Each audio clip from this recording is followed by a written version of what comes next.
The Confessions of St. Augustine, a novel by James F. Mueller, a 21st century secret life of Walter Mitty, for the faint of heart. From New York to LA, from Miami to the deserts of Arizona, The Confessions of St. Augustine takes the reader on a roller coaster ride of emotions, places, and changes. From the portrait of the artist as a young man to his final apocalyptic vision of America, the world, and ultimately life itself. The Confessions of St. Augustine is a trilogy: The Mendicant, The Militant, and The Missionary, chronicling the spiritual journey of an artist in the latter half of the 20th century to the present, narrated and illustrated by the artist himself. Sometimes spokesman, sometimes dreamer, sometimes Walter Mitty with a paintbrush, Augustine Schmidt paints an America we've all believed in at one time or another. But whether it's really just kitsch, camp, or commercialism, however, is another story, because running counterpoint to this paean to the America of our youth is the voice of a Holden Caulfield, grown up into an Alexander Portnoy debunking the very America he's now painting.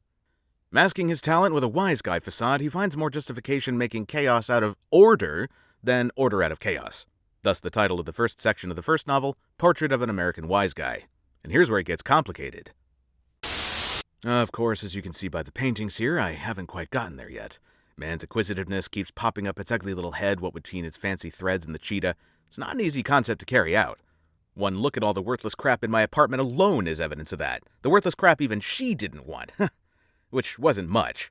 A couch with no legs, a few dishes, a bed with the springs hanging out, and oh yeah, the clothes. The ones she couldn't sell at the garage sale, most of which I want to pitch myself. But you see what I mean, the junk still mounts up. And as much as I'd really like to be the guy in these paintings, even the guy in these paintings isn't the way I'd like that guy to be in those paintings. You see, because at first it was just the guy in those paintings. And then it was the porch, then it was the bamboo curtain, then the cheetah, the chair, the plants, the post, and where do you stop? Because even when I tried again, before I know it, he's wearing a suit and a tie, and then he's got a hat, a table, a chair only a plantation owner would sit in, and I'm worse than my ex-wife when it comes to bringing in all this crap as I sit here staring at another empty canvas. Because the problem is, it just doesn't seem to work out without all this crap. To be continued.